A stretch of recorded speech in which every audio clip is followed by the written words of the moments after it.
What is up, my friends? How are we? Your weekend has officially started. You're very welcome along to Friday night's late night agenda. Apologies, no song. I seen a couple of people in the chat asking about it. I thought I'd give you a break from it for a little while, but if you guys want it, then we can play it in the intro moving forward. No probs. I hope you're all having a good day so far. Loads for us to talk about on tonight's show. Of course, we're going to be talking about the situation with Alexander Isak because it's not going to go away anytime soon. Reports today suggest Liverpool are willing to break our transfer record to sign him. I'm in the I believe it when I see it camp. Loads for us to get through. A couple of new members as well. Ian Taylor LFC, thank you for joining, my friend. And Rob O'Neill as well. Appreciate you, my man. Welcome to the community. Well, you're probably already well established part of the community, but welcome to the chat. So yeah, you don't want me to sing it for you, Lawrence. Lawrence saying sing it for us. You don't want me to sing it, bro. My singing at this point, it's terrible, but you're very gracious to put up with it as much as you do. So yeah, loads for us to get through tonight. We're going to be talking about the developing news that Trent and Real Madrid's been in the works for 2 years, according to a lot of reports today. We're going to be giving you the update on Liverpool's next 5 fixtures. We're going to be hearing from, we're going to be reading you out some quotes from Vitor Matos around Arne Slot and around Liverpool's recruitment of Ryan Gravenberch. We're also going to be talking a little bit about Tino Livramento, who has been mentioned as another option at right back. Again, I want to get your thoughts on that as we go through tonight's stream. I'm going to give you an update on Lewis Kumas and his loan as well, and a few other bits and pieces. But as always, ladies and gents, I want you to steer the chat. So you let me know which way you want to go and what you want to start with, and I'll do my best to keep up with it all. So, yeah, how are we? I hope you're in good spirits this weekend. It's weird, isn't it, knowing that we've no game coming up. The international break's over, but there's no Premier League games this weekend. If you're ever wondering why, by the way, I only found this out yesterday, but there was an agreement with the Premier League and the FA that there will be no Premier League games the weekend of the FA Cup quarter-final, so hence the reason why we've got no Liverpool game, till Wednesday, and Premier League games taking place this week, Tuesday, Wednesday, Thursday. I'm going to put out the preview for the predictions, I should say, for all the Premier League games on Sunday, so keep an eye out for that one dropping. It's a new video that we've brought out over the last few weeks. I'm going to give you my predictions for all of this Premier League round of fixtures. Right, so, Craig, did you read the conversation before you went live? Sort of. I scanned a little bit of it. Stevie Boy said Canade will not be signing a new contract. I respectfully disagree with that one, but we'll wait and see. So yeah, I'm reading through it here now, my friend, as we're going into it. Let me see. Let me have a quick read of it. I would have loved Trent. Yep. I have a question for everyone. Why does Slot not trust Elliott? I mean, that seems like a good jumping off point for tonight's conversation, because we did get news today that Liverpool are going to be open to offers for Harvey Elliott. I'll go through exactly where that story came from in a few moments, but I guess it's a jumping off point for the conversation, isn't it? If Liverpool are indeed open to offers, as per Melissa Reddy, who said a very good offer for Harvey Elliott would be accepted. Now, look, I've got to say, as you know, I'm a big Harvey Elliott fan. I don't want him to leave the club, but I'm not going to be a hypocrite about it. I've always said I want Arne Slot to have the squad that he wants, and if he doesn't see Harvey Elliott as part of that squad, well then, of course, we just hope we can get a deal that suits all parties. Personally, you know I like Elliott. I want him to stay at the club. We know how much of a Liverpool fan Harvey Elliott is as well.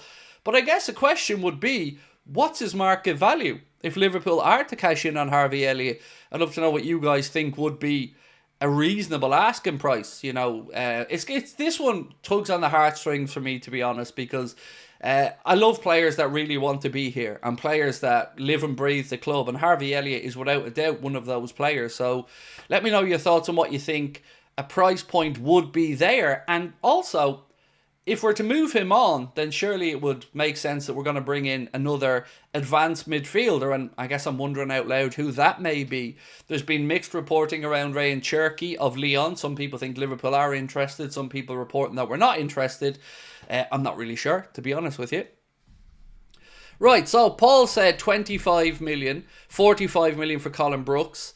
For me on this one, I would say upwards of 35 million would be where I'd be at.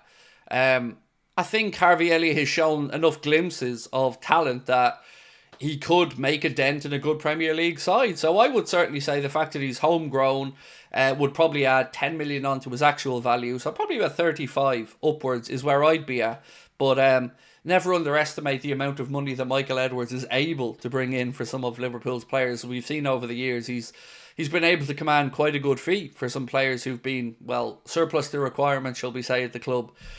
Right, maybe 35 million, says Matt Denny. Shown more than glimpses, in my opinion, says Mukarab. Well, I don't think we can say he's shown more than glimpses because we haven't really seen a prolonged run of games. So it's difficult to make an argument against moving him on if the manager doesn't trust him. This isn't what, Mukarab, what you're saying, bro, or what I'm saying. This is just the facts of the matter as they're being laid out to us. We all have a fondness for Harvey Elliott, but Melissa Reddy has done some very good reporting over the last 24 hours, and it tallies with what I've been hearing as well about Liverpool being willing to accept a fee for Elliott. The irony, of course, of all of this is, well, one of our players in Trent looks like he's heading to Real Madrid. We know Harvey Elliott turned down the opportunity to go to Real Madrid before he signed on to Liverpool. When he was at Fulham, I believe Real Madrid were trying to lure him over to the Santiago Bernabeu, and, well, he turned it down because he wanted to come and play for the Reds. Frankie said, I can see Elliott go to Dortmund. Do you know what, mate? I think that would be a good show. Yeah, I mean, I'd rather he went abroad than he went to play for another Premier League club because, as I said, I like Harvey Elliott and I don't want him to leave. But that's a good show. I've not seen of any interest from Borussia Dortmund in him, but I could certainly see him fitting in there. So, good show. Maybe use players like Elliott and Jota if to be moved on. Use them as part of the deals for new players. For example, Elliott plus a fee for Gay. Maybe. This summer it's going to be very interesting. We know that there's supposed to be a lot of business being conducted, but if you can offset, I guess, some of the layout by bringing players in part exchange, maybe. It's not that common in football, but with FFP and PSR being what it has been in recent years, football clubs are coming up with more creative ways, I guess, to balance the books, and maybe player exchanges will be a bigger part of transfer dealings moving forward. E-Man said, don't see why we can't just loan him out and get more game times this summer. Because I guess it'll come down to ultimately whether Arne Slot deems that he's going to be a big part of Liverpool moving forward. And we got to just accept whatever the manager decides on this one, unfortunately. And as I said, I'm not going to be a hypocrite about this. I've been banging the drum for a long time to say, I just want the squad and the players that Arne Slot wants. We won't always agree with the selections, but, I want to give the manager the autonomy to succeed or fail with a squad that he's happy with. So if he doesn't think that Elliott's going to basically pull up any trees at Liverpool, well then, the sensible thing is to just draw a line under it, move him on. Remember, you can always maybe put a buyback clause in there or a first refusal if the club do think that maybe with a few seasons away, Elliott could come back. But this summer is about being, how do I say this, ruthless and efficient in what we do. We can't dilly-dally. We've got to go out this summer and be proactive and get the deals done as quickly as possible and get things in place for the start of the next campaign. And, there's going to be some unsavoury bits of business that maybe we don't all as fans agree with, but ultimately, big picture stuff, let's wait and see what happens. So look, ladies and gents, I'm going to be back in 65 quick seconds. Got to play a quick vid from our sponsor, Surfshark, but don't go anywhere because we're going to get straight into the conversation then around Alexander Isak and Liverpool being prepared to break our club transfer record, at least according to reports. This video is sponsored by Surfshark, the best VPN on the market. Surfshark is an app or browser extension that allows you to change your location to access websites in other countries and keep you safe from hackers. For example, we here in Ireland can access other countries' Netflix libraries, streaming services such as DAZN in Spain for those all-important Premier League games. Surfshark keeps you safe and private by protecting everything you do online. When your device connects to the internet, all that information is, in a way, blurred out. Surfshark is particularly useful for keeping you safe if you use public Wi-Fi, such as a college or a cafe. Surfshark allows you to use one subscription on unlimited devices, meaning that you can even share an account with friends and family. On top of this, Surfshark offers a 30-day money-back guarantee, so if you don't like it, you can even get your money back. Our sign-up offer gives you Surfshark VPN for just over €2 per month and up to 4 months free. Why not scan the QR code on screen or use the link in the description to take advantage of this offer. Right, my friends, we are back, and thank you once again to our sponsor, Surfshark. Right, let's get straight into the Alexander Isak stuff, because this is definitely an I'll believe it when I see it situation for me. Reports today say that Liverpool are willing to break their transfer record for Alexander Isak. Liverpool backed themselves over Arsenal and made the Newcastle striker their top priority. That comes in from Graham Bailey. I want to know, do you believe that, first and foremost? Do you think that there is a world where Liverpool will spend what it takes? Because I'm already seeing reports that Liverpool will have to move on Darwin Núñez before we bring in a striker. And that worries me. I mean, on the outside it sounds sensible, right? But ultimately, we can't dilly-dally this summer. And centre-forward is a position that we need to improve. So whether that's Jota, Darwin, whether it's both, I think we need to be very quick about getting it done. And if it's going to be a case of, well, we've got to wait to see what happens with Darwin, I don't want us to lose ground in any potential race for Isak or any other player. So I'd like us to be able to do this and know that we're going to move Darwin on. But ultimately, for me, getting our business sorted and business incoming should be the priority over players outgoing. At least that's how I see it. Particularly when you're talking about a race for a striker like Isak, who is one of, if not the hottest property in the Premier League this summer. So for me, I would rather we just went out there and, whether it be Isak or whether it be somebody else, get it done quickly. Matt, how are you, bro? Thank you for your super chat. Matt said, hey Craig, great to have the boys back in action after what feels like months off. Hopefully we're refreshed and ready to win number 20. It does feel like a long time, Matt. And I think it even adds to it a bit more, the fact that we're coming back this weekend and we've no Premier League game, so we have to wait till Wednesday for the derby. But what a great game to welcome back the Premier League, and I can't wait. I cannot wait till we take on Everton, and I've got a good feeling about it, and I think we're going to do them. Jay Rich, welcome to Anfield Agenda FC, my friend. Appreciate your support. LFC Tom said, even after getting knocked out of the Champions League and losing the League Cup, is Núñez still favourite to win the Ballon d'Or? Núñez, I think you probably mean Salah on that one. Look, for me, I think that's probably gone for Mo this season. I'm assuming, by the way, you meant Salah there. For me, I don't think it's going to happen for Mo. You would have had to have won the League Cup, Premier League, and go a little bit further in the Champions League. You can't be getting knocked out round of 16 and expected to go win a Ballon d'Or. Just my 2 cents on it, though. Craig Adams, thank you, mate, for gifting a membership. Appreciate you. That's gone to David, top man.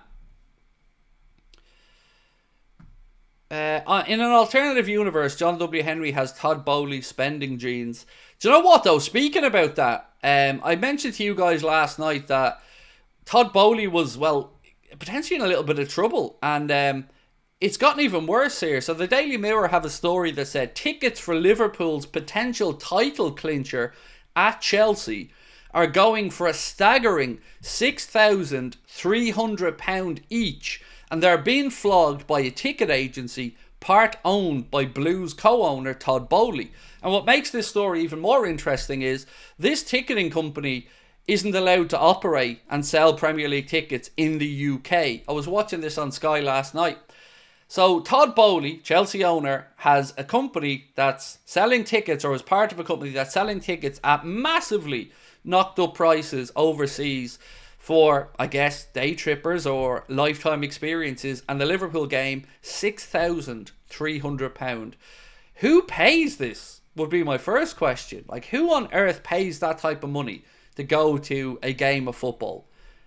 It's ridiculous. It needs to stop. So people just need to get a grip on this shit. It can't continue like that. But what makes this even more funny is it's Chelsea's own fans that have reported Todd Bowley to the Premier League around this situation. So fair play to the Chelsea fans on this one, because they're right to be annoyed about it.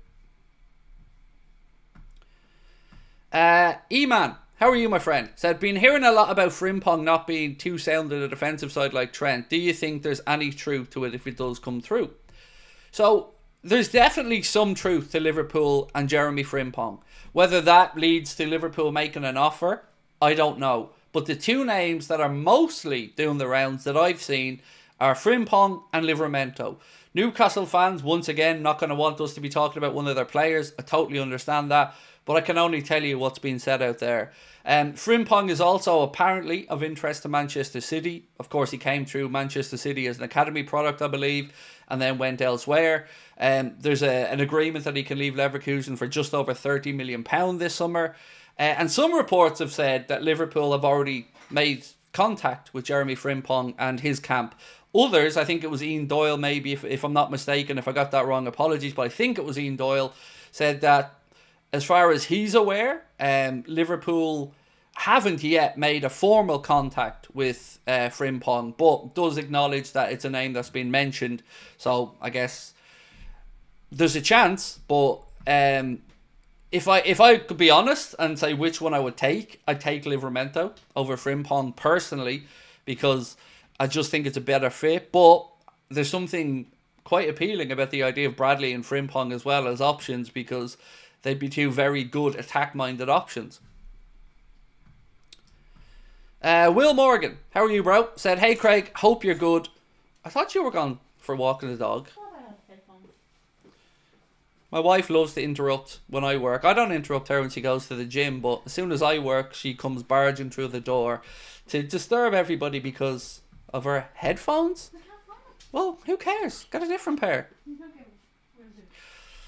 So there you go. Anyway, at least this time she was clothed though, ladies and gents. So we're good in that sense. Hey Craig, hope you're good. I would still like Zubimendi. I don't know that there's still a chance there. You're seeing Real Madrid's name coming into the mix now a little bit more, Will, around Zubimendi. And Arsenal, as we know, have been very much in the mix there as well. It just doesn't feel likely to me, in all honesty. Especially if Madrid do come to the party properly. Because, you know, it will probably be a far more attractive proposition for him to go and stay in Spain, go to Madrid, play with one of the biggest clubs in world football. But if he comes to the Prem, it's certainly looking odds on Arsenal way more likely than we are. Liz said, sofa tonight from my friend Craig. No, come on Liz, I'm in the right on this one. You know, she barges in when I start work. Wasn't in the sitting room for the last 2 hours, but as soon as I start work, comes in looking for a headphones that she's had all day to prepare for. So I'm afraid, Liz, in this one, it's Sabrina that should be on the couch, my friend, not me. How much will Cheapskates FSG pay for Isak Max, said Paul. Well, it's going to have to be north of 100 million. It's going to be as simple as that. Whoever, if anybody, goes out and signs Isak, Paul, they're going to have to pay north of 100 million. And that's probably a conservative estimate on it. We have to remember here who Newcastle's owners are as well. Yes, they do have PSR stuff that they need to comply with, but ultimately they are extremely wealthy people and they want to build that club and build on the League Cup success. So it's not going to be cheap to get him out of there. So yeah, which is why I've always thought, Paul, much like yourself, that our owners, they're not going to pay what it takes to get Isak there. And if we did pay it, well, you know what's going to come next, don't you? That will have a knock-on effect in other positions, and then poor mouth will be cried over and over and over. So I was sent something today from another journalist about another journalist, and what I was sent was basically somebody trying to throw Jurgen Klopp under a bus over the whole Trent Alexander-Arnold contract situation. I think that's unbelievably cowardly and low, personally, to do that. Look, did Jurgen Klopp reign over a time where maybe Liverpool took their eye off the ball in some of these contract negotiations? Potentially, but I'm going to reiterate something here. The whole point of a sporting director at a club is that he's supposed to be able to maintain the status quo, deal with these contracts. So the fact that Liverpool didn't have a proper sporting director in place for the end of Klopp's term, and it was George Schmadtke, Klopp's mate, I think that's more a reflection on the higher ups at the club, personally, than Jurgen. And I don't like this revisionism now that he's gone, that certain journalists feel almost a freedom to throw him under the bus. It shocks me, quite frankly. I think nobody will deny that the club didn't make a mess of the contract renewals and let them drag out as long as they have. And the Trent situation in particular is one that is going to rile us as fans for a long time, because we didn't see a penny as a club from the Trent Real Madrid stuff. And while we're speaking about that, let's go to a story that came out that, again, I don't think is going to make people very happy, but again, Real Madrid have been working on Trent Alexander-Arnold signing for 2 years, according to reports today from Relevo. They expressed their interest to go for the player in 2023 as long as he didn't renew with Liverpool. Trent kept his end of the deal, and now it's a matter of time. Look, we have to say we can't say that that's categorically true. We don't know that. But it also feels like it's possible, right? That Trent would have been told to run down the contract and that those contacts could have been made. So for me, I find this very unnerving that the club have allowed that situation to develop in this way. And Melissa Reddy, again, who's done some great reporting over the last few days, was speaking about the fact that Liverpool and Real Madrid, or no, not Liverpool and Real Madrid, I'm lying to you there, sorry, it's Real Madrid and Trent were surprised at the leaking of this information. So let me just read out to you what Melissa said. Both Real Madrid and Trent were surprised of the stories that broke this week, giving nothing major has changed since January. No agreement, no deal has been signed, nor has a conclusion been communicated to either club. I'm wondering, and I am just thinking out loud here, did we leak this? Not Anfield Agenda, but did the club leak this?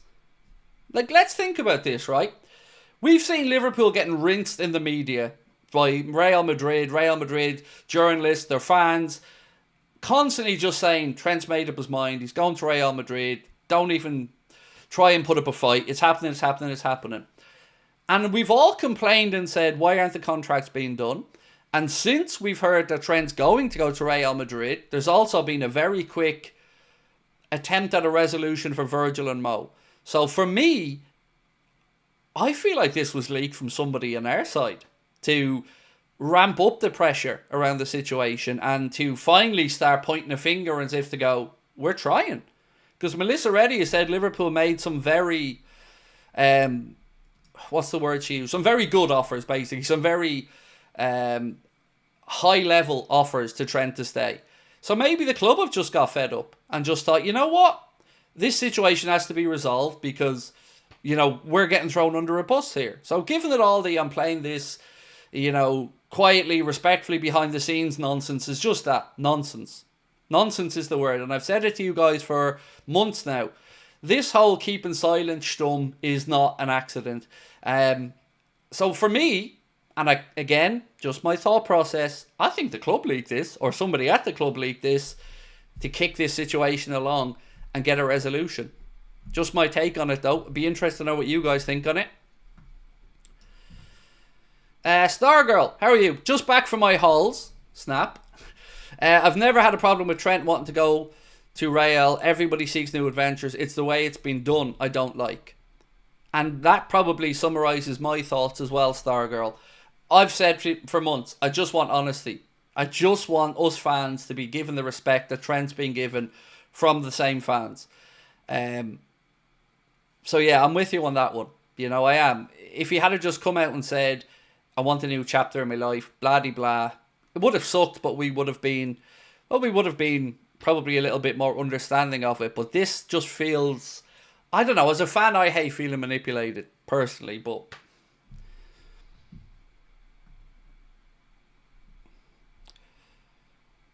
Philip said, if you're a Scouser, there should only be two clubs you want to play for, Liverpool or Everton, said Philip. And on that, Jamie Carragher actually was kind of disagreeing a little bit with Alan Shearer on this one, because Alan Shearer believes that, you know, Trent should be congratulated for his time at Liverpool and, you know, wish the best. But Jamie Carragher, speaking with Sky Sports, said this. I think it will taint his legacy in some people's eyes. Of course it will. When you think of players that played their whole careers at the club and turned down opportunities to go to other clubs, that leaves you certainly in the supporters' minds that you're one of them. As in, you're one of the supporters, you're a local person. And this is one of these situations where I actually don't really feel qualified to talk about how it should affect Scousers, because I'm not a Scouser. You know, I'm Irish. I identify a lot with the people of Liverpool, but I'm not a Scouser. I wasn't born and bred in the city. So it's not for me to say how Scousers should react to this. But for me, I just feel like whoever's advised through this situation has mismanaged it. And, you know, I'll certainly feel like it was done in a snide kind of way.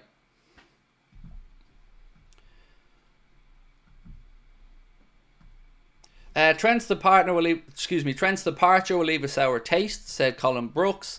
I'm fine with Trent leaving. Fantastic pass with the ball, but defensively isn't great, and loads of times he's shown zero desire to get back. Walking, jogging, he's replaceable. And I would agree with the replaceable part, Ash. I'd also agree with you about him being a great striker of the ball, a great passer. But it's hard. Look, loyalty is a word in football that gets thrown around a lot. And sometimes we hold players to account for loyalty and we don't hold clubs to it. So we can be hypocrites as fans, and I'm certainly one of those hypocrites. But I think the club have shown tremendous loyalty to Trent in this situation and tremendous respect for not in any way throwing him under a bus. Melissa Reddy also reported that questions about Trent's future weren't allowed by the club at press conferences or anything. So the club have tried to protect Trent. I don't think Trent has done his best to protect the club. That's just my take on it. But I'd never wish any vilification of any player. You know, he's made his mind up. It is what it is. And I agree with Ash there that we can replace him, you know. That definitely feels like if we can keep Mo and Virgil, we'll chug along and we'll be fine.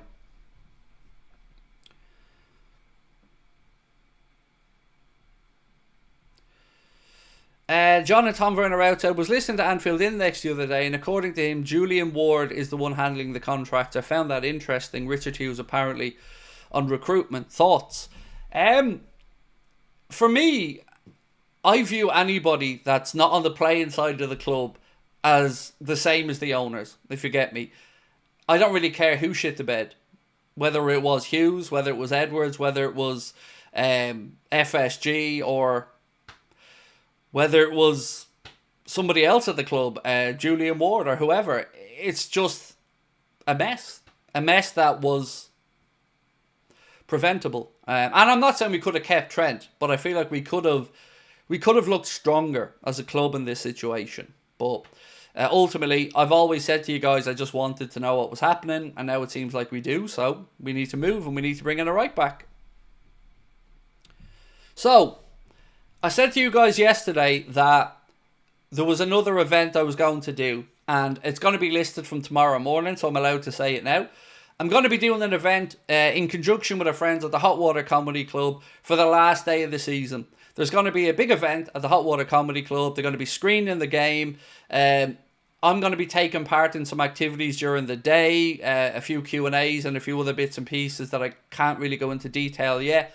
And then I'm going to have a solo show at the Hot Water Comedy Club that night, just me on stage, and we're also going to be able to do our watch-along of the last game inside the Hot Water Comedy Club as well. So anybody that normally tunes in for our watch-alongs won't miss out.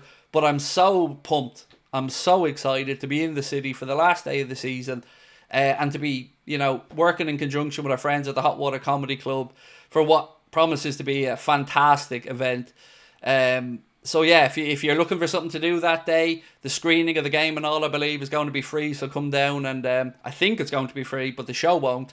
Come along and join us, because we're going to be there on the Sunday, then we're going to be there on the Wednesday as well. And I can't wait to come and be in Liverpool for the day we win the league title, or the day we get presented with the league title. Jay Rich said, "Hey Craig, hope you and the family are well. Just subscribed. Love the channel. You're an inspiration and brightens my day. Top bloke. Thanks, mate." Oh man, that's so kind of you, Jay. Thank you. Appreciate you and welcome in. to the community. I hope you continue to enjoy the channel. But, man, it means a lot. So, thank you. I appreciate your support. Philip said, I'm a Scouser and we're brought up to think it's us versus the rest. So, to have one of our own leave, I'm going to say, our bag stinks. Yeah, Philip, look, as I said, you're a Scouser, mate. You have every right to speak about this from a Scouser's perspective. I'm not, but I understand where you're coming from. Especially when you've given it the whole, this is my club, I want to captain this club, I want to stay here, it means more to win trophies at this club. It just feels a little bit hollow now. And that stings me as a non-Scouser, so I can only imagine maybe how it feels to yourself as a born and bred Scouser. Liz, thank you, appreciate it. Would you believe, and I'm going to say this because it's true, and I don't talk about money ever on the channel really, but I wanted to do this thing so much with the hot water that I turned down what would have been my biggest ever payday to do another event in the city. And when I say my biggest ever payday, I mean I turned down £6,000 sterling for one day's work because of how well we've been treated by the hot water and how well they've always treated us when we've gone there. And the idea of working with them on the final day of the season for an event, money didn't come into my thinking at all because I just wanted to be in a place where I enjoy interacting with people and they'll always treat us well. So I'm buzzing. I'm honestly so buzzing. It's it feels like the biggest moment of my journey so far, if that makes any sense, to be part of the city on that day. I can't wait. Saltman, welcome to Anfield Agenda FC. Appreciate you. Nimnoy said, hey Craig, how are you? How was the holiday? It was good, my man. Yeah, it was lovely. Nice to get away. Lovely to meet up with Lee over there as well. Got to go to Elche to watch a game of football, which was brilliant. I mean, really good atmosphere inside there. And yeah, had a great time. But as always, man, I was itching to get back and catch up with everyone. David said, I don't agree that because he isn't joining an English club that we shouldn't care. Trent has admitted before that Madrid are our biggest rivals in Europe, so in his eyes he's joining a rival club. Look, it definitely hurts less that he's leaving the Prem. I would say that, but look, I'm a Liverpool fan, David, as are you. So I don't believe there's any club bigger than Liverpool in my eyes. And I'm not from the city. So I don't get this Real Madrid fascination that some people have. Yes, they're a glitzy club, but they're a club that have a lot of flaws, a lot of character flaws, a lot of entitlement that doesn't really sit well with the morals and the makeup of Scousers that I know. It just, wouldn't do it for me. I'd personally never have left Liverpool to go to Real Madrid or anywhere else in his shoes, but I think for me, there was a moment this season that gave me a glimpse that he was leaving. And it was when he sat down with I can't remember, was it Harriet, the presenter on Sky Sports? I think her name is Harriet. Did a good interview with Trent. And she laid out all the things. Would you like another Champions League or a World Cup or blah, blah, blah. And he picked the Ballon d'Or. Do you remember that moment where he picked winning a Ballon d'Or? And even Harriet, I believe, or whatever the presenter's name was, said that surprised her. That was the moment that my brain clicked that I thought, he's off. He's absolutely off. Not picking something else with Liverpool. That was a moment for me where I just sat back and thought, yeah, he's made his mind up. He's headed off. What else we got? Where did you go on your holiday? I was in Malta. We were over in Spain, kind of Murcia type of region in Spain. Same place we always go over to, always have a good time. And you were in Malta, nice. My in-laws have a timeshare in Malta they go over to every year. I've never been myself though. Hayden Beattie, welcome to Anfield Agenda FC. Hayden, appreciate your support, sir. Thank you. Saltman said, huge fan from Australia, heading to Liverpool for the Palace game, hoping to see the Reds lift the trophy. Also, your end of season party. Can't wait to meet you and celebrate. That is absolutely epic. Thank you. Yeah, the end of season party is going to be brilliant. Myself, Steve, Chris, Connor, Jack. It's going to be brilliant. But I'm really excited about the show, The Hot Water, as well on the Sunday. But man, that is amazing. Please do make sure you let me know that you're Saltman when you come up and say hello to me, bro, because that's a hell of a trip you're making over to watch the Reds from Australia. So much love to you. Philip said, Trent has gone all big time, knocking about with supermodels, etc. He sees himself as the new Beckham, said Philip McWilliam. So, do you remember when Hendo left, Philip? I kind of got myself in a bit of trouble for calling out his bullshit. This I'm growing football around the world nonsense. It wasn't about the money, blah, blah, blah. I find it hard to stomach that these players are put on a pedestal and given tremendous praise, tremendous press coverage, glowing love from everybody when they're on the up and things are going in the right way. But woe betide we criticise them when they show that they aren't what we thought they were, or that they are thinking of themselves. I don't understand why we're not able to criticise that. You know, if we're all able to say everything's great and we love these guys, surely we're able to say, I feel a little bit like we're being screwed over at times. And this is one of those situations where I feel like we've been manipulated and screwed over here as fans. David Newell said, I'm all for players wanting to try a new adventure, but a local lad like Trent to go about it the way he has is disgusting. Show the fans a little respect and come out and say you're leaving. Yes, I would agree with that. But let's talk about some of the upside. So we've talked a lot about Trent, and we probably will again over the next few weeks. But it does look like we're moving to a resolution around the situation with Mohamed Salah and Virgil, and a positive resolution.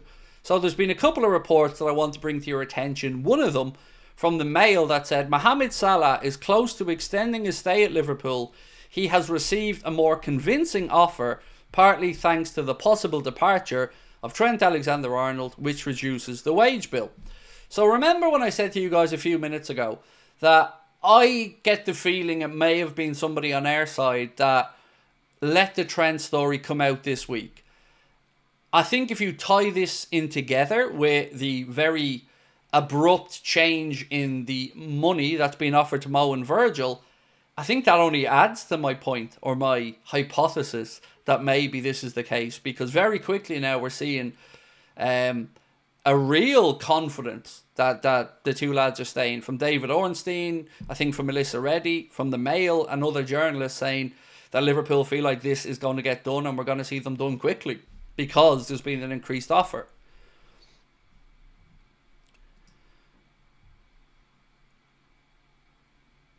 Where's that one from Martin? Why didn't that... Oh, there we go.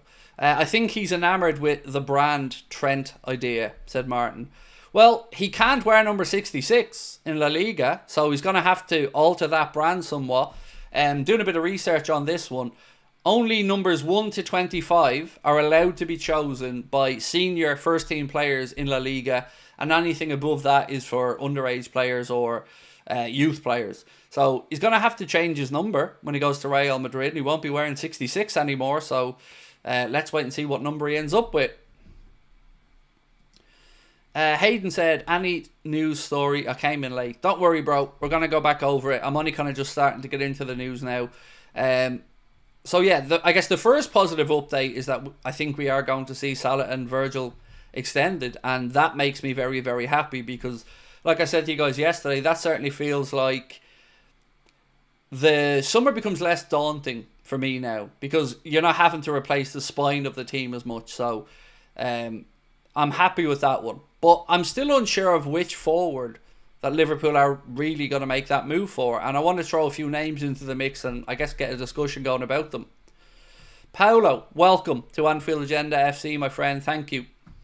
So I'm going to read through these couple of super chats and then we'll get straight into the talk around the striker. Jamie said, well, Craig, do you think Frimpong is the perfect replacement for Trent? Would he be a good fit for Liverpool? I have to be honest and say no. I don't think he's the perfect replacement because I think he's another very forward-thinking player. But him and Bradley as a set of alternatives, I can see a lot of positives in, you know. Yeah, I can see positives in that.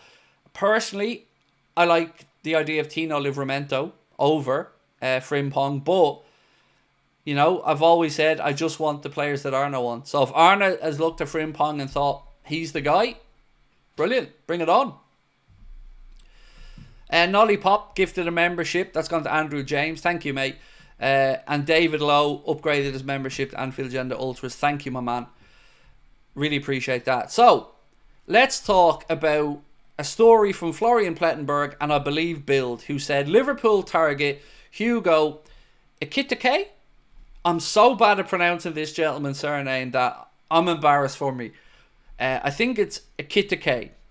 So, he's been given a £66 million valuation or €80 million valuation by Eintracht Frankfurt and a price that they won't move away from, said this report. Now, they paid, I believe, about 16 or 18 million euro for Hugo when they brought him in from PSG. That is one hell of a markup for a rather short period of time. And this is the side of me that gets annoyed by Liverpool Football Club.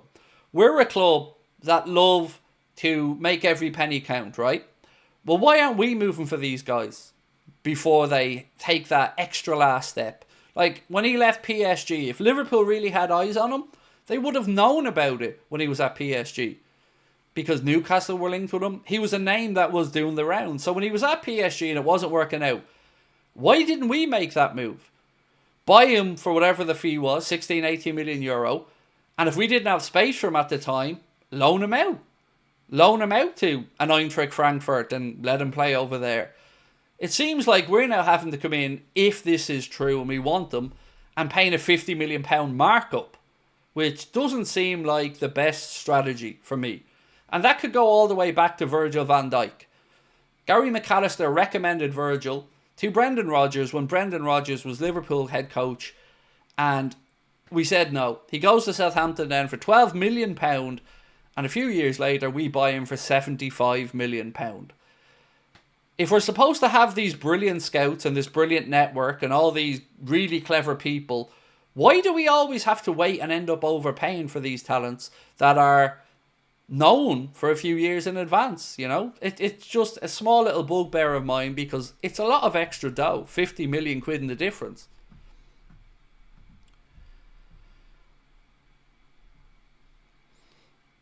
Trent will never win a Ballon d'Or in a million years, said Carl Clear. I don't think he will either, Carl, mate, to be honest with you. Hayden said, we get the other signings and Isak, man, what a team. Well, we were going through this earlier on, me and Connor. Imagine this next season. So, Alisson, Frimpong, Kanade, Virgil, Kirkes, Maka, Gravenberch, Szoboszlai, Salah, Isak, Gakpo. I mean, that's one hell of an 11. And we still have some good backup players there as well. Now look, that's a best case scenario, everything going well situation there. But it makes such a huge difference when you don't have to talk about the futures of Mo and Virgil for a year or two, because it gives you proper time to succession plan then.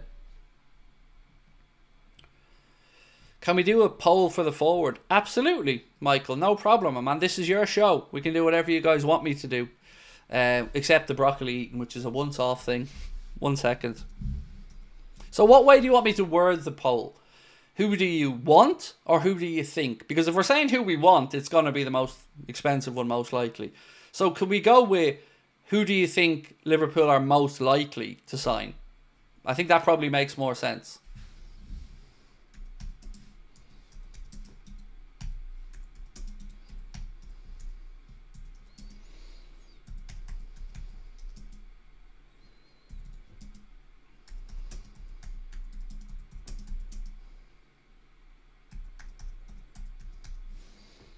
Right, so obviously we've got to put in Isak. We've got to put in Hugo because That's what I'm calling him now, until I learn how to pronounce the man's name properly.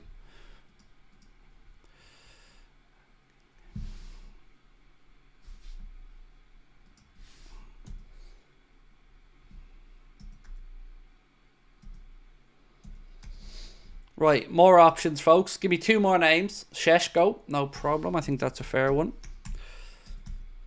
And another one. We've one more name. Do you want me to go Delap or Cunha? I need one more name. Delap or Cunha are the two. Or Jonathan David as well. Do you know what? I feel like we're doing a semi-final, final thing here again. So let me remove one of these, because I think we're going to have to do 2 votes. So, 1 second.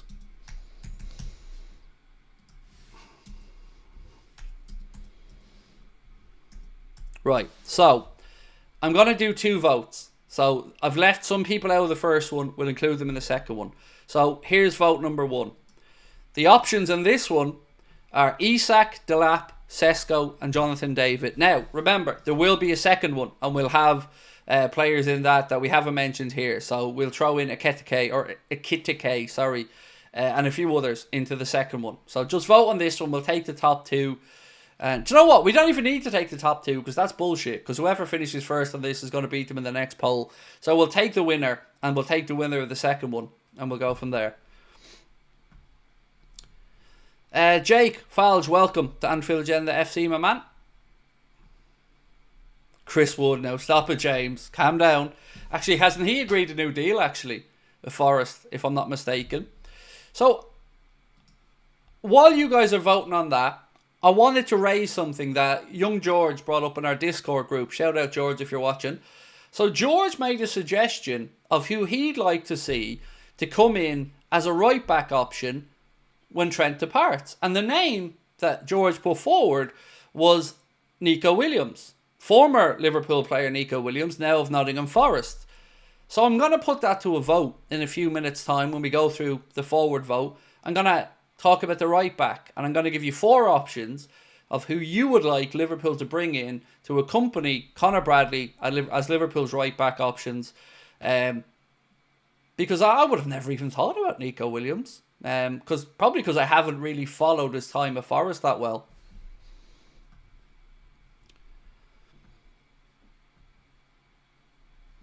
And Liz, lovely to see you in the chat as well. Always lovely to see you in, Liz. And I hope yourself, Ian, and the family are well. So let's have a look at this poll and see how we're getting on. Sweet. Right, we'll leave that running. When we get up to the 1,000 votes, we'll stop it. But I want to go through some of the news from earlier on today. So let's talk about Milos Kerkez for a moment. He was asked about his future, and he said, as a kid, you dream playing at the highest level, win the trophies and be on the best teams. In the summer transfer window, we'll see what happens. It really feels to me like Kerkez is moving this summer. And that all parties are planning for that. Now, I'm not saying it's 100% nailed on he's coming to Liverpool. I don't know that to be a fact. But it does look like he's moving on. They've brought in Julio Soler, as we spoke about before, from Lanús. And when the player's coming out and saying we'll see what happens in the transfer window, I think we can take a big hint that he's likely to move somewhere. And for me, I agree with this story from Jason Burt, where he said, Jason Burt of the Telegraph, who said there is no way that Bournemouth will sell more than 1 or 2 of their prized assets in a season. There is strong interest in the players, especially in Dean Huijsen, Milos Kerkez, Antoine Semenyo and Justin Kluivert. Liverpool have registered an interest in Dean Huijsen. So we know Liverpool are interested in 2 of those 4 players that have been mentioned there. I don't think the interest in Semenyo is going to come to fruition if Mohamed Salah stays, because we don't need him, really, to be honest. So for me, those 2 would be incredible gets from Liverpool if we can do it this summer. I don't think we're going to have a free run at either of them, but it would certainly be 2 players I'd be very happy if Liverpool were to bring in. Jake said, after getting burned by Darwin, I can't see us going after Hugo.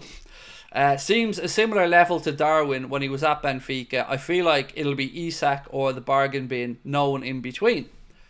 So I would say that Hugo has proven himself in a higher league now by going to the Bundesliga and playing with Eintracht Frankfurt and doing well there. So I would say a little bit less risky than Darwin, but I do totally understand your point and where you're coming from. For me, a dream couple would be Julian Alvarez, Isak. After that, you're into the Cunha, Sesko, Jonathan David mix that we're talking about. So there are players below that valuation. And then you've got the wild cards like Delap at Ipswich. But, you know, having spoken with everybody about this a while ago, we all seem to believe that he would be best as a second option or a backup option. Finty Tin, you said your sister's cancer's returned looking at chemo. I'm so sorry, my friend. I hope your sister's prognosis is a good one when she starts the chemotherapy. You know, I think cancer touches all of our lives and our families at one point. And my father-in-law had a couple of bouts with cancer, and our thoughts are with you, my man, and your sister, of course, sending you love. Yeah, do keep us up to date on what's happening. And again, wishing your sister the best possible prognosis, mate. Much love to you. We're thinking of you and your family. Adam said, and I know it's hard to move on from that, by the way, and I always struggle in these moments to go from a serious topic like Finty Tin has brought up there about his sister, but going back in to talk about football. So I hope people understand I'm just trying to keep things moving along.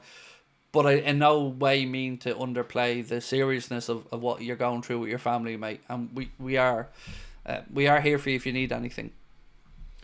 Adam said, is there a possibility that both Jota and Núñez go? If so, I would like a big striker like Isak, then go for a cheaper option like Jonathan David. I would say yes. There is every chance that happens. So for me, and speaking with Connor about this earlier on, I think I wouldn't be too surprised if two of Jota, Diaz and Darwin left. If two of those three moved on this summer, I wouldn't be surprised. Darwin is nailed on. He's going to be moved on this summer. After that, it might depend on where the offers come from for, let's say, Diogo or for Luis Diaz. So yeah, I don't think it's unrealistic. You would have to remember and, of course, keep in mind that we still have Jayden Danns. He's not had the greatest of luck with injuries this season. Hasn't really been able to get cracking at Sunderland either. But we do have to keep an eye on him. And also, I want to talk a little bit for a second about Lewis Kumas, because there was an interesting bit here earlier on. He's been linked with a move away, and he's been linked with a move to Sheffield United. That's according to the Echo, say 19-year-old forward has 6 goals and 3 assists, although Stoke are in danger of being dragged into a relegation battle following a run of poor form. Kumas has recently been linked with interest from promotion-chasing Sheffield United. So, I'd love a summer where we just make some definitive decisions around some of these fringe players. So, the likes of a Cade Gordon, the likes of Nat Phillips, the likes of maybe Lewis Kumas, although he's certainly more up in the air, I would say. I would like us to make some of these decisions. Reece Williams, another. There are players that are still technically on Liverpool's books that we all know are never going to make it at Liverpool in the long term. And I hope we can have a summer where we move those guys on for a whole host of reasons. Because you don't want their careers to be stagnated, but you also don't want this constant, what's going to happen? Are they going to come back? And another loan and another loan. And, you know, the youngster we brought in from Aberdeen, Calvin Ramsey, he's not had the greatest of luck with loans either. Cade Gordon hasn't really been able to get going either at Norwich or the other move he's made after that. And the club are going to have to make some serious decisions on whether these guys, as bright talents as they looked, will ultimately come up short. John and Tom Verner out said, Craig, this summer is going to be expensive. Having to replace Trent when we already need to sort out many positions is going to be really difficult. Sure, you can buy 3-4 top players, but we need 7. So, what do we need? Let's move on to talk about that for a sec. Before I do, I just want to quickly check back in on that poll. Right, do keep voting away. We're nearly at 700 votes. we're going to run 3 polls tonight. We're going to go 2 different striker polls, and the 2 winners will go head to head. And then we're going to do a poll on right back as well. So let's go on that one. Nat Phillips deal. I knew Nat Phillips deal was up, Mark. Sorry, it was just a name that came into my head while we were talking about fringe players, but I appreciate you. Where was I going with that one? Expensive, right. So what do we need? Well, right now, if we can take it for granted, it's a leap of faith, but bear with me. We're going to say Virgil and Mo stay, right? So they stay.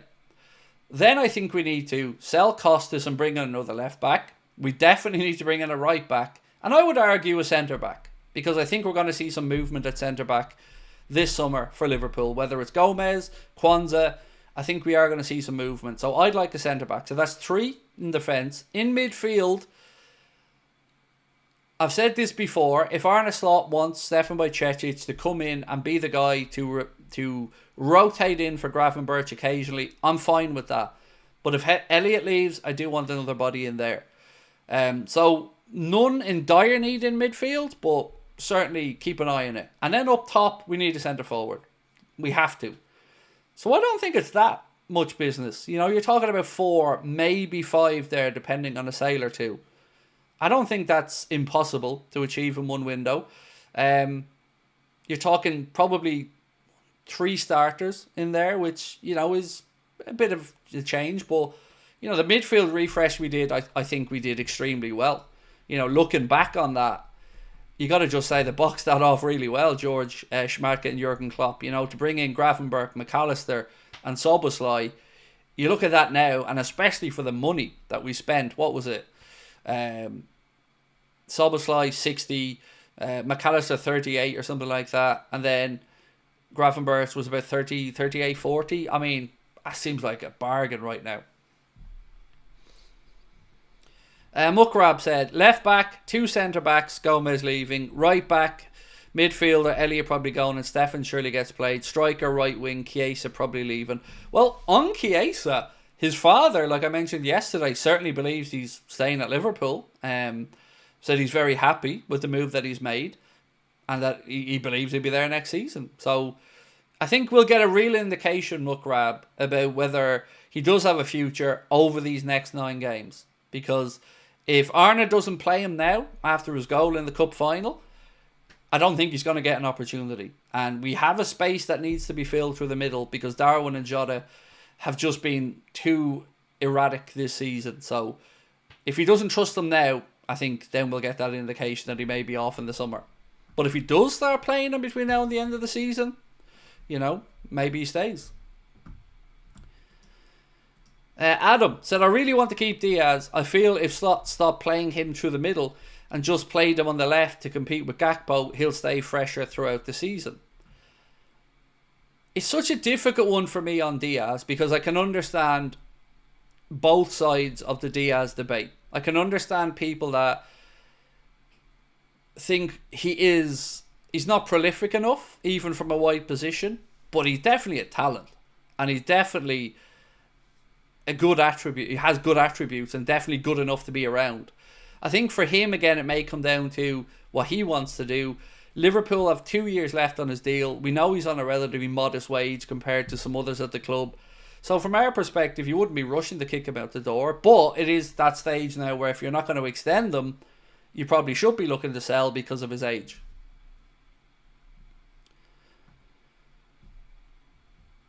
Hugo is young and talented, and I think he can develop so much in our club, said Neil Thompson. Sorry, Neil, I know you didn't write Hugo, but you know I'm still trying to get his name right, so I'm going to say Hugo. Salah, Gakpo and Isak, yes please, said Rich. Oh dude, I'm with you on that one. Although, if I'm being honest, I would prefer Salah, Alvarez and Gakpo, but I would not be displeased whatsoever with Isak. Right, so we've had 815, 820 votes here. I think we've got, oh, well, do you know what? Yeah, we're going to go with this one. So in this poll, Isak wins it. So he's had 50% of the vote. It was very close for second place, actually, between Benjamin Šeško and Liam Delap. So Isak through to the final. Now let's do striker poll number 2. 1 second.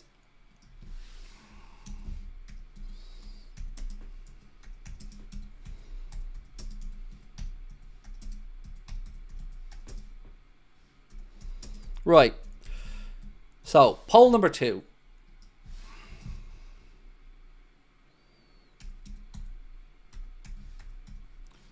Alvarez.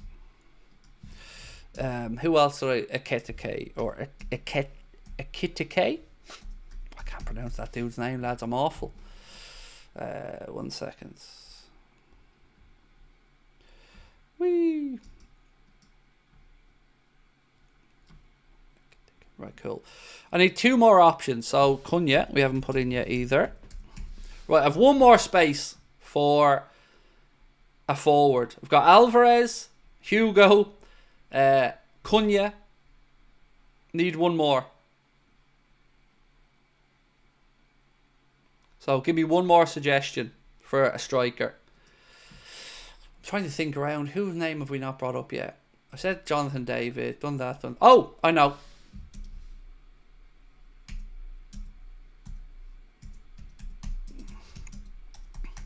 João Pedro, because he's definitely a name that's been on Liverpool's radar. I think it's pronounced Ekitike. Oh, mate, honestly, I'm going to have to work on this one. I'm really struggling to pronounce that name. Soboslai, all those lads, no problem. Mamardashvili, no problem. But this one I'm struggling with. So, here's the second poll. Semi-final number 2. Alvarez, Hugo, Cunha, or João Pedro. And then whoever wins this one will go head-to-head with Isak. And remember, the question is, who are we most likely to sign? Not who you want or who I want, but who's most likely to sign. Craig, do you ever have a thought that Chiesa should have played as a 9 since the Aston Villa game? Absolutely. Absolutely. I was really surprised to learn that he played the majority of his minutes at Juventus through the centre. I know Chiesa thinks of himself as a winger, but for me, it's not even a decision for the last 9 games. If I'm Arna, he's starting. You know, you're going Gakpo or Diaz on the left. You're going him through the middle and Salah on the right. I don't see why not. You know, Darwin, his race is ran. Jota has been given opportunities, but at the moment doesn't look like himself. So, shouldn't even be a consideration. It should be absolutely 100% him, especially after scoring in the cup final. That's my take on that anyway. Rob O'Neill said, I hope Rio gets more game time next season. He's definitely a star for the future. 100% agree. There was some talk that there was some footage of him skinning Trent in training that was held back as well. I'm sure you've probably seen this doing the rounds. He looks like an unbelievable talent, and I think it's going to be, how long can you continue to hold him back for before he's ready to go onto the scene?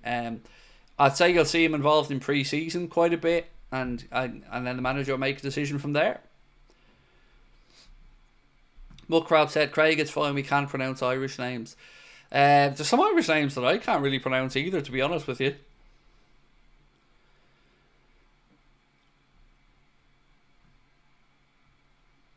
Matt Denny said, most likely, come on, Isak and Alvarez. I don't know about that. Most likely seems Cunha, Šeško or David. Look, I totally understand anybody, because I'm in that camp, who has doubts about Uncle John splashing the old dough, you know. While we're talking about Uncle John smashing the old dough, there you go. Don't forget, you can get your Where's the Money John hoodies or t-shirts. You can get them with the link in the description. So, yeah, I agree.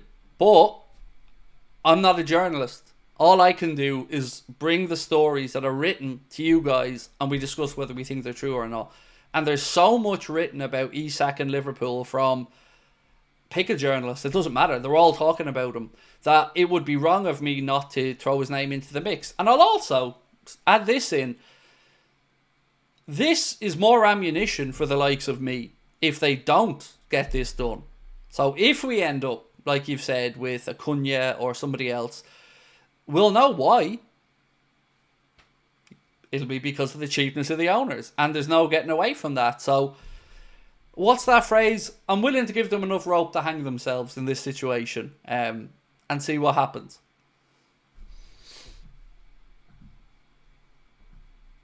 So let's wait and see. Guilherme said, Chiesa starting all the last 9 games, that's it. He's up for it, shows everyone more fight and willingness in the final third than the others. Yeah, same for me, mate. The movement for his goal in the cup final showed me, again, he looks sharp and he looks like he wants to succeed. And that means a lot to me anyway as a fan.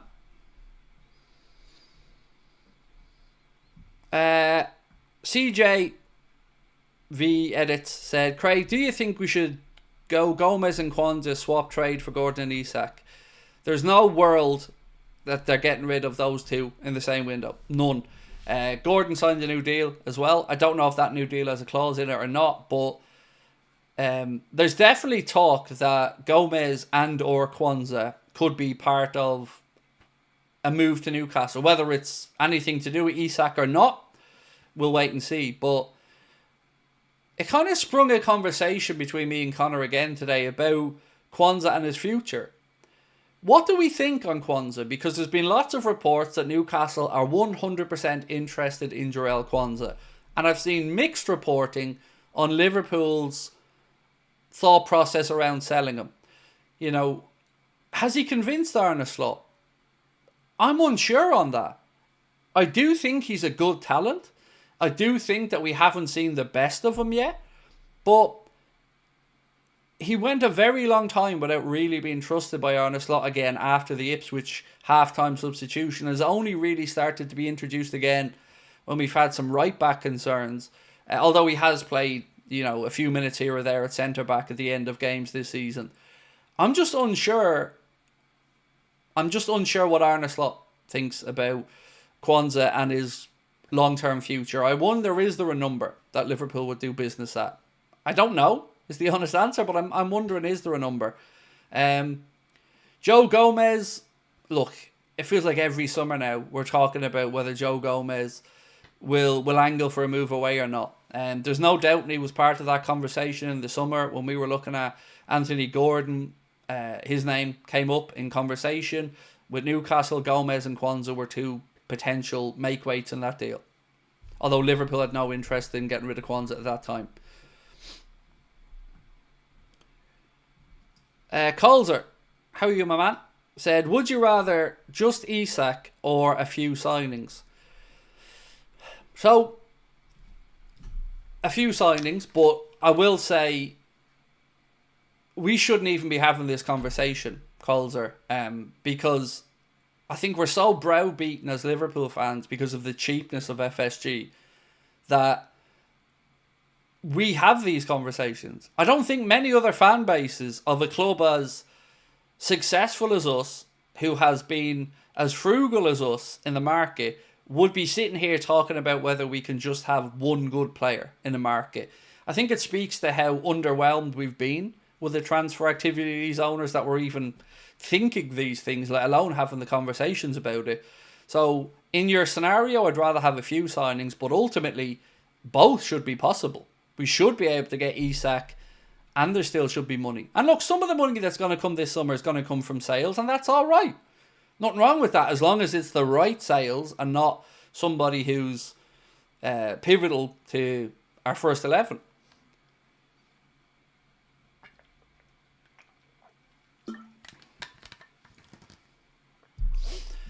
Muckrab said, I know you've shut me down before, but what if Slot sees Jarell as a potential right back? Instead of, well, if he does, man, he does. I've not seen or heard any indication of it, but I also will say that I think in the few little bits we've seen of Kwanzaa at right back, I certainly don't think he's done poorly. You know, he's got himself in some good advanced positions. So, look, honestly, man, I just want the manager to have the squad he's happy with. You know, and then we decide, you know, over the course of time whether he succeeds or fails. But I feel like if you want to have a manager that puts his own stamp on the team, you've got to fully back him and then see what happens. And Arne Slot's coming and most likely won a league straight away. So I think he's immediately got a lot more credibility and maybe power, you know.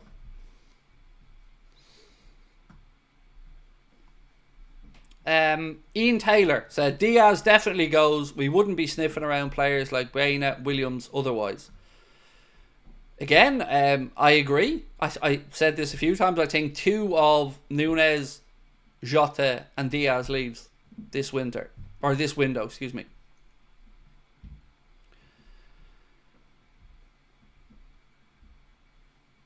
Guilherme said, there's a young fella at OL, Belgium, whose agent said his heart would choose Liverpool. Fofana, 19-year generational talent. Brilliant. Appreciate the update, Guilherme. Always lovely to hear players wanting to come to Liverpool. I can't say I know much about the kid, but Belgium certainly in a very good moment producing young players. So how close is this poll? Right, well, this is a very close one for second and third. So it's pretty clear who's going to win this. And I don't want to be wasting everybody's time tonight with the poll. So let's end this one and go to the final. So for the final, it's going to be Julian Alvarez and Alexander Isak. So let's see who's going to win this one. And for this one, I'm going to ask who you want. Because they're both going to be really expensive. So I think the price goes out the window.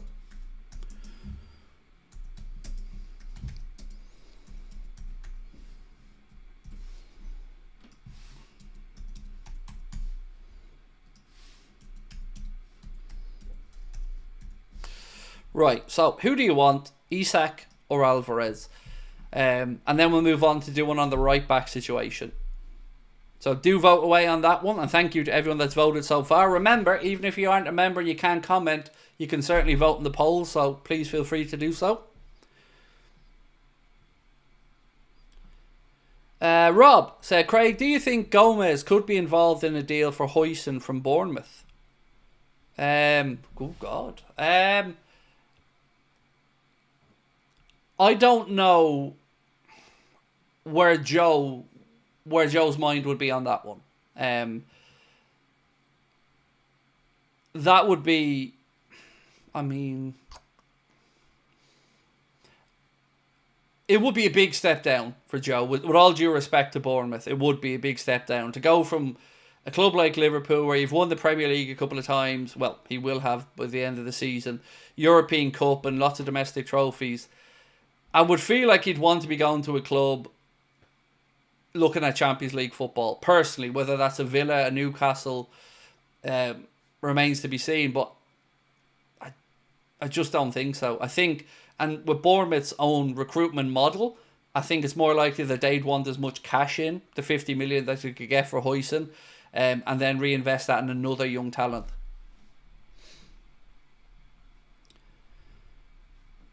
Mukrab said, Fofana's 19-year-old winger at Lyon, 35 appearances, 10 goals, 5 assists. Sweet.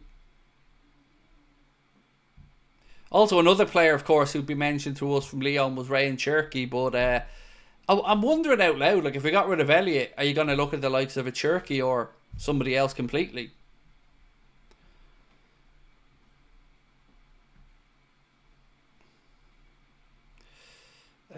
Let's say we get Isak, said CJ. Do you think we could keep Jota, or what would your preferred striker be as a backup for Isak? Again, it might come down to what happens if we keep Chiesa. And don't forget, Jayden Danns should come into our considerations here. So for me, if Chiesa stayed and we signed Isak, I think Danns would be fine as that other option. Unless, of course, the club think Jayden needs a full season out on loan somewhere to get back minutes under his belt and get over the back injury. But personally, I wouldn't have an objection to a collection of forwards that included Salah, Isak in this scenario, Danns, Chiesa, and Gakpo. Ian Taylor said Cherky Dortmund bound. There was no love lost there between the two camps, was there? Between John Textor, the Lyon owner, and Dortmund. There was lots of talk about him making that move, but it seemed to get a little bit bitter from my memory anyway. Shano, how are you, my man? Said, hey Craig, welcome back. Hope you enjoyed the holiday. I did. It did. Like I mentioned last night, it wasn't a great welcome home that we came home to. That angry message that I talked about last night. But apart from that, all good, man. All good. Colzer, welcome to Anfield Agenda FC as well. Appreciate you, mate. Oh, this poll's close enough. So, do vote, because I really am intrigued to see what way people think on this one. Who do you want, Alexander Isak or Julian Alvarez, if you were to go out this summer and bring one to Liverpool? Please do vote away in that one and let me know who you're taking. Hoarder, oh, much love, man. Appreciate you. Very kind comment, bro. Thank you. Guillermo said, yes, Fofana is very exciting. I would say go watch some footage of the boy. I will adhere to do that, my friend. How many players are we monitoring? This is where I have to do the kind of 1 million. I don't know, man. A lot. I mean, any club at any one time is monitoring probably hundreds of players if you include the youth players or the up-and-coming players. Mark Houghton said, hey Craig, listening from the comfort of Loch-esque Castle, County Donegal. 3 nights here, last night tonight. Enjoy. Well in. I haven't been up to Donegal for a while, but it's a beautiful part of the country and I hope you're having a good stay, Mark. Cal said, hey Craig, I've never heard Retegui mentioned. Looks a great talent. Torres-esque, only 25, 6'1", great goals and assists. I reckon 60 million would get him. Is he the guy from Atalanta? Or have I got my wires crossed there, Cal? And I think you put him in a comment yesterday and I meant to read it out and I forgot it. But certainly somebody brought him up. Decent show.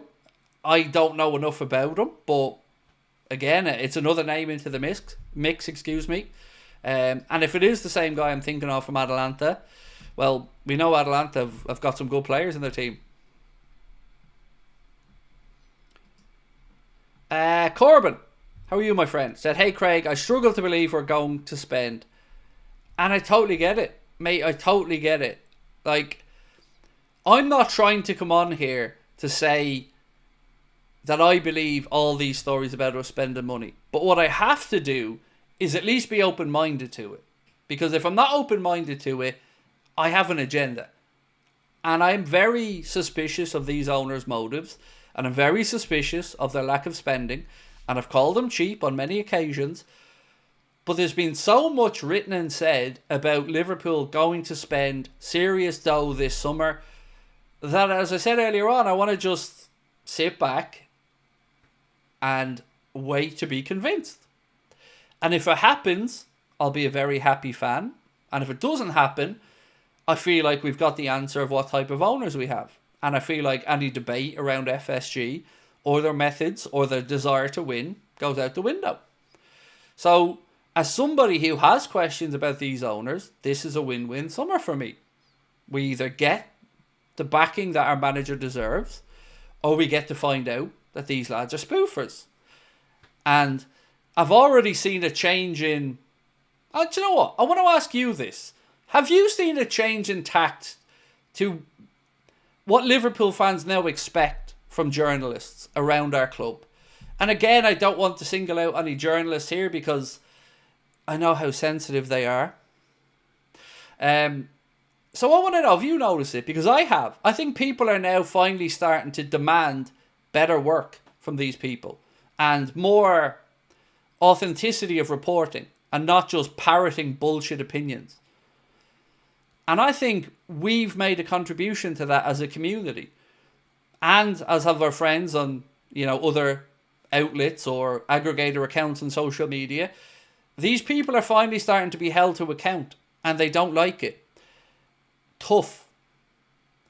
I keep saying it. Tough. If it gets to you that much, there's got to be truth to it. That's the way I look at it. If you're that wound up by people being critical of you, there's got to be some truth to it. John and Tom Werner out said, Craig, do you think Liverpool will wait until August the 1st to sign any new players, as that's when our sponsorship with Adidas starts? No. Can't do that. I get your thought process.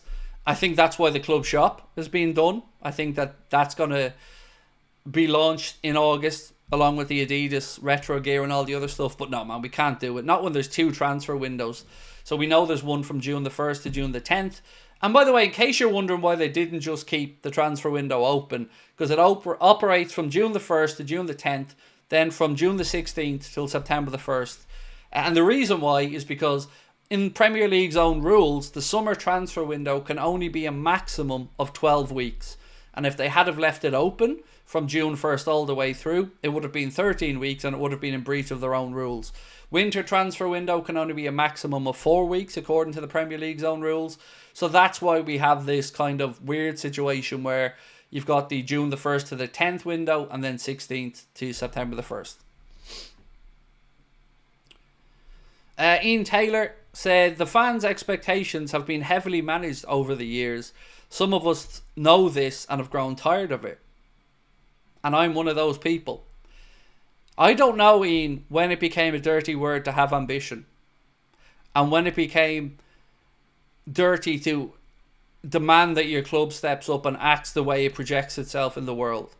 You know, because we speak about the COP, we speak about the history, the tradition, Liverpool existing to win trophies.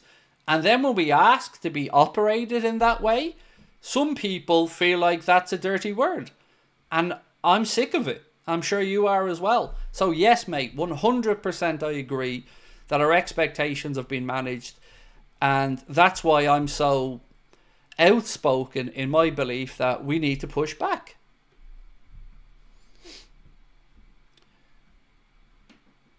Neil said, I think we will have a big summer, both incoming and outgoing. I can't wait. Slot has had a full season to know where we need to strengthen and who he feels can leave. I think some shock exits.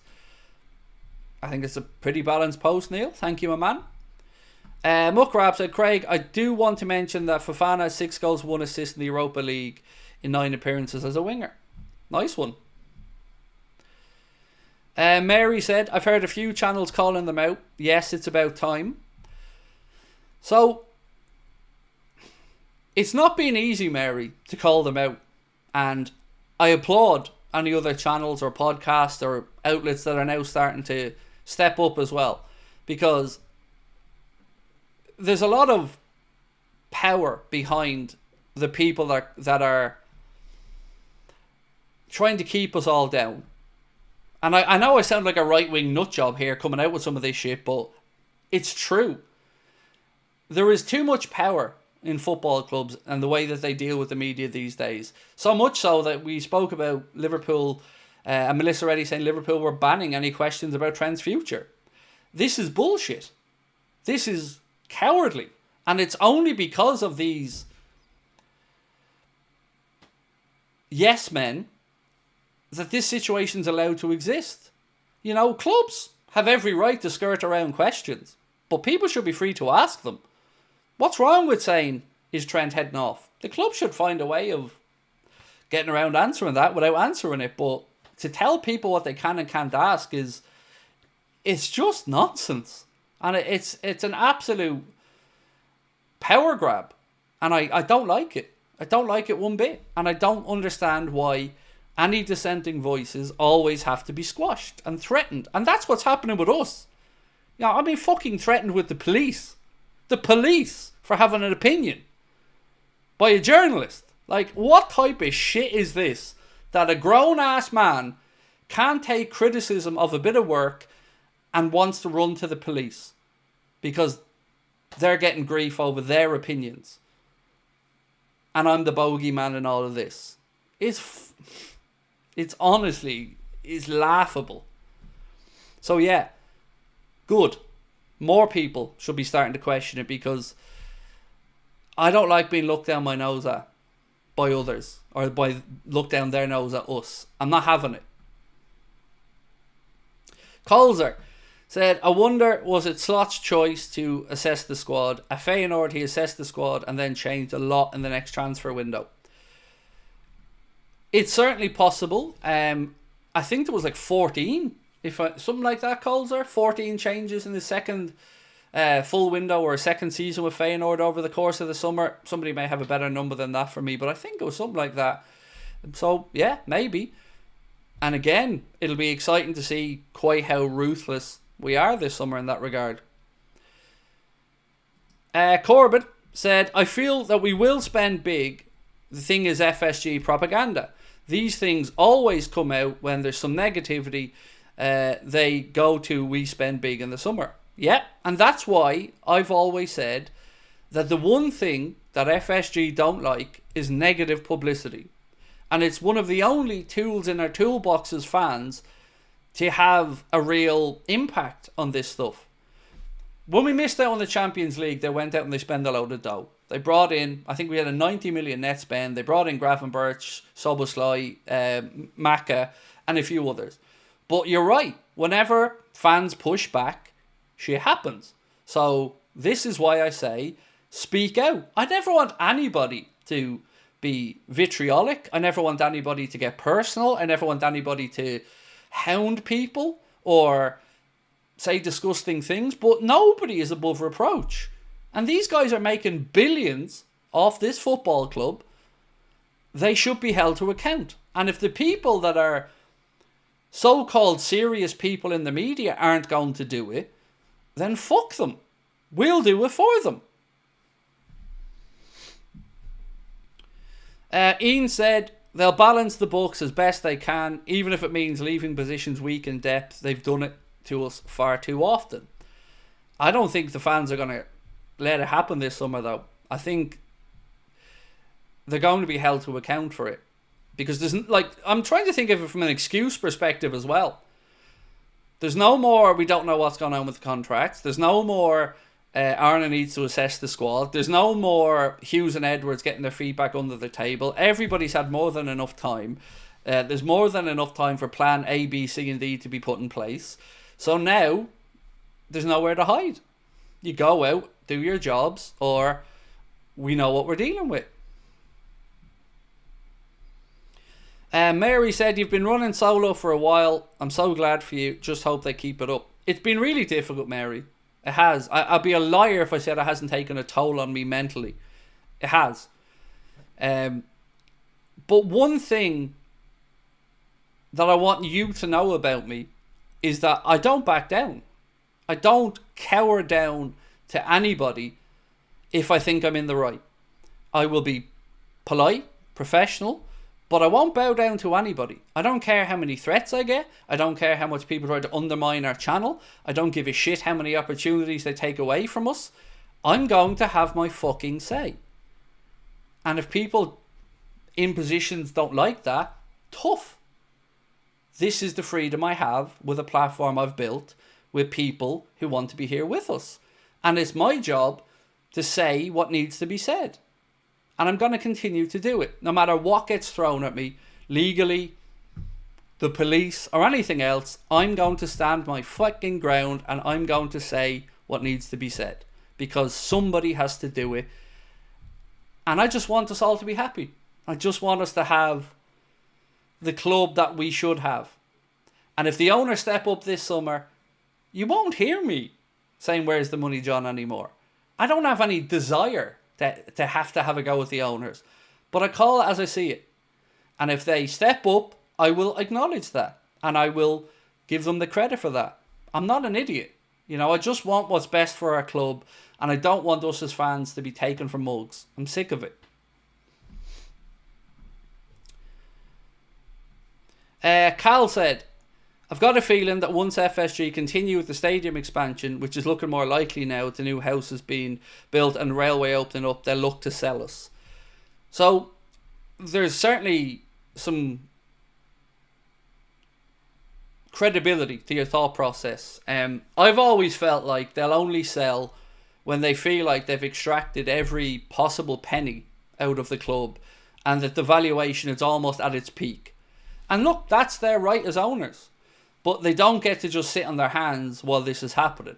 And I've always said, I don't give a shit how much money they make when they sell the club. That's their business. But while they own the club, they have a duty of care to the fans, to the history and traditions of the club, to run it accordingly. And this narrative that some people try to put out, that Liverpool don't buy stars, we make them, it's bullshit. Liverpool have broken records in the past for fees, going back to 70s, 80s. We've done it for goalkeepers. We've done it for centre-backs. We pay top dollar. So don't let them get in your head. Don't buy into the wage bill nonsense. It's all just smoke and mirrors. And let's see if they do it this summer. And if they do, we'll be a happy fan base. Carl said, I won't be fooled by using money of the players we sell, even if we raise 150 million on players sold and spent it all.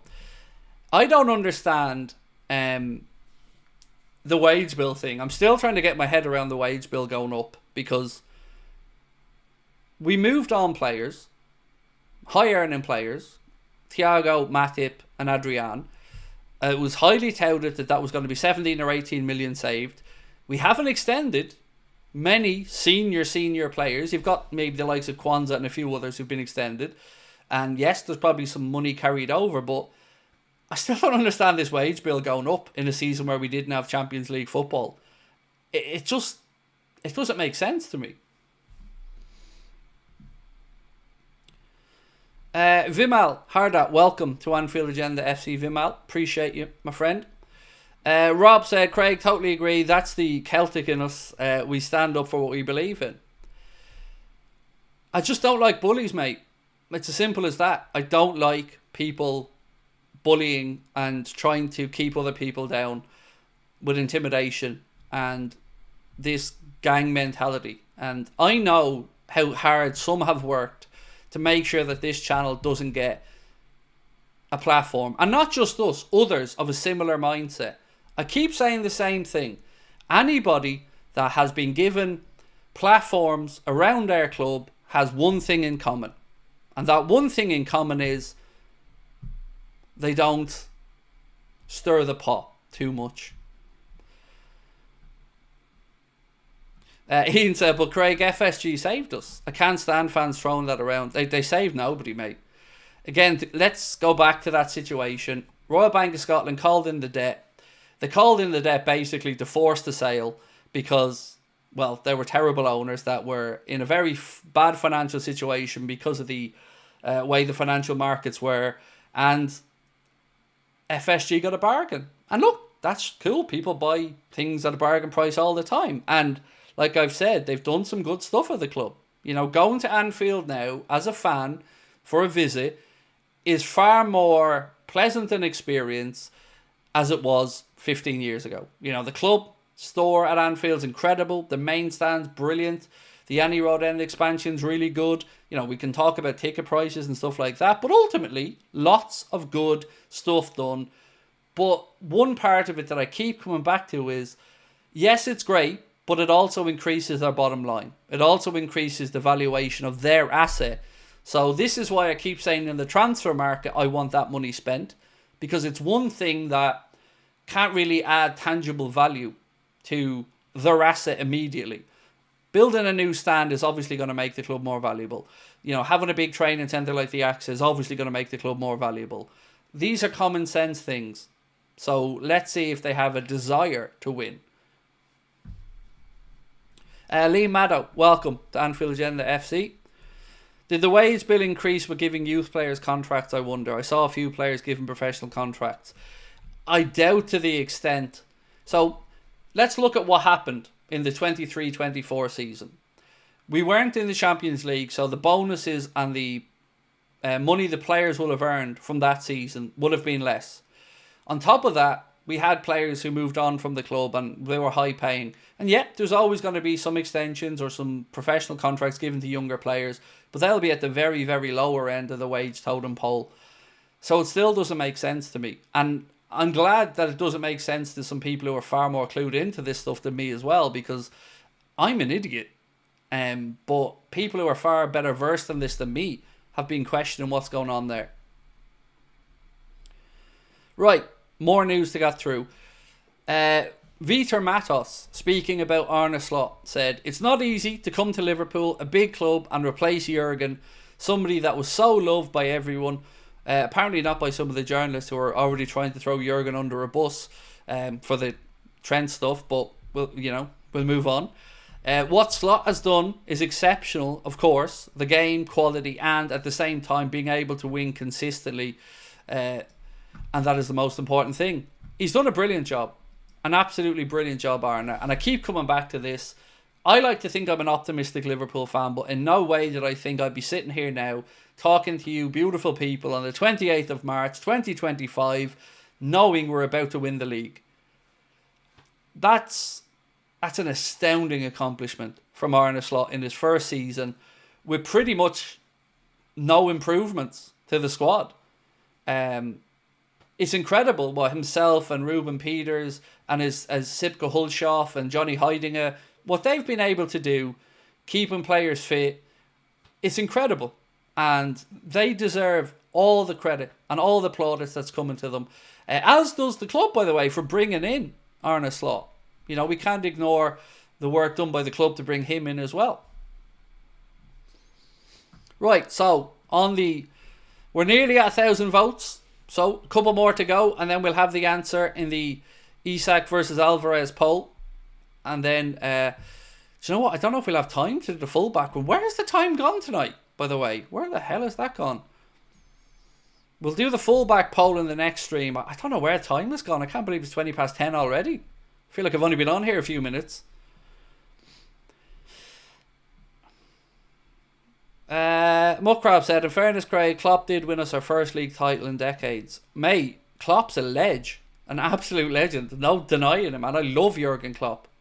Look, I won't say I've agreed with every single decision he's ever made. But I know we wouldn't have had the success we had without him. And that first league title, that's an incredibly difficult one to get done after 30 years. Like, to get that monkey off our back, to get that out of the way, it was huge. Absolutely huge. And for that, I will always, always, always be grateful to Jurgen. And for Arnott to come in and back that up in his first season with a title is going to be amazing as well. I'm buzzing.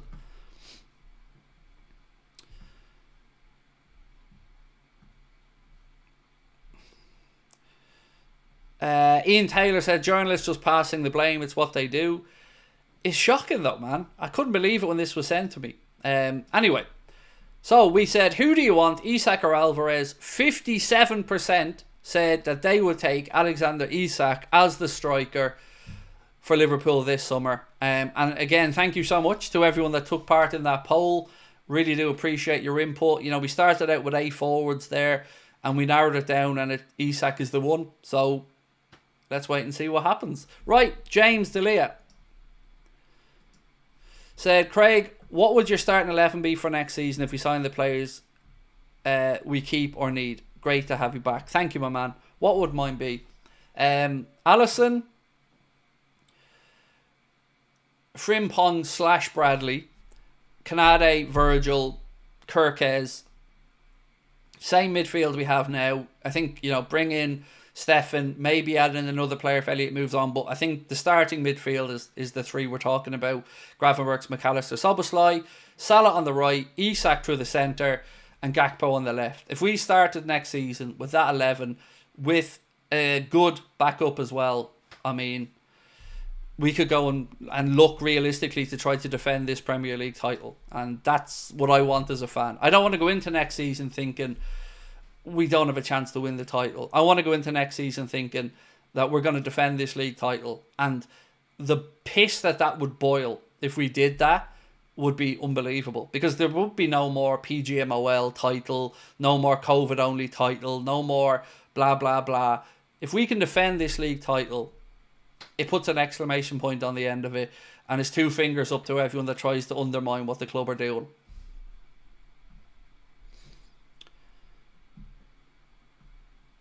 The best thing FSG did was bring Klopp to Liverpool, said Vimal. They do not spend crazy as they don't have oil money and respect FFP, but can do better, of course. I think it's a fairly balanced post, my man. And yeah, definitely bringing in Jurgen. Just from the first press conference, you know, all of it, I still pinch myself, Vimal, thinking about it. You know, that Jurgen Klopp was manager of this football club for 9 glorious years. It's amazing. So, quick rundown, by the way, of Liverpool's next 5 Premier League fixtures. So April the 2nd, obviously on Wednesday, Everton at Anfield, 8 p.m. kickoff. First game back after the international break. And of course, we're going to want to get the win away straight away. April the 6th, we are away at 2 o'clock against Fulham. April the 13th, West Ham at home. Again, it's a Sunday 2 p.m. kickoff. April the 20th, Leicester City away at the King Power, a 4:30 kickoff on the Sunday. And then April the 27th, against Spurs at home, another 4:30 kickoff on the Sunday. So every one of those games, I believe, are Sunday outside of the 8 p.m. Everton game. So I can't wait. I cannot wait for Wednesday and a Merseyside derby to get back to action, because if we win that, one more step closer. We know we need to win 5 of the last 9 games to be guaranteed the title, and if we can beat Everton, that's one step in the right direction. Ian said, but we've not played anyone good yet. I love seeing opposition fans red-faced. It's the Arsenal fans in particular this season that I'm loving winding up, because they honestly feel so entitled to this Premier League title that I find it hilarious watching their heads melt. They had the chance. This is a season that if Arsenal don't win a Premier League title for, I don't know, a few more years, they're going to look back at this season as the one that got away from them, because City fell off a cliff. Nobody expected us to do what we've done. And if I was an Arsenal fan, I'd be raging at my club for not bringing in a striker. Absolutely fuming.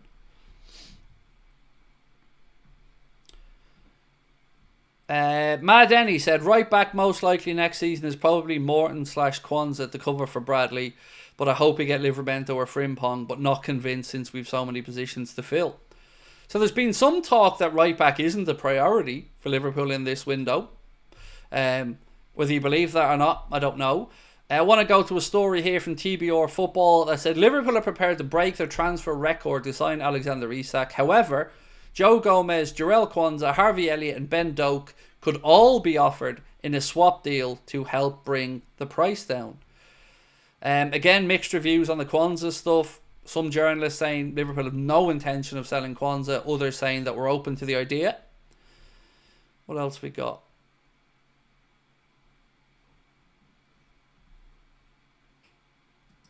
Ben Jacobs said, it's important to note that there's no indication at the moment that Liverpool are seriously considering a move for Ryan Cherki.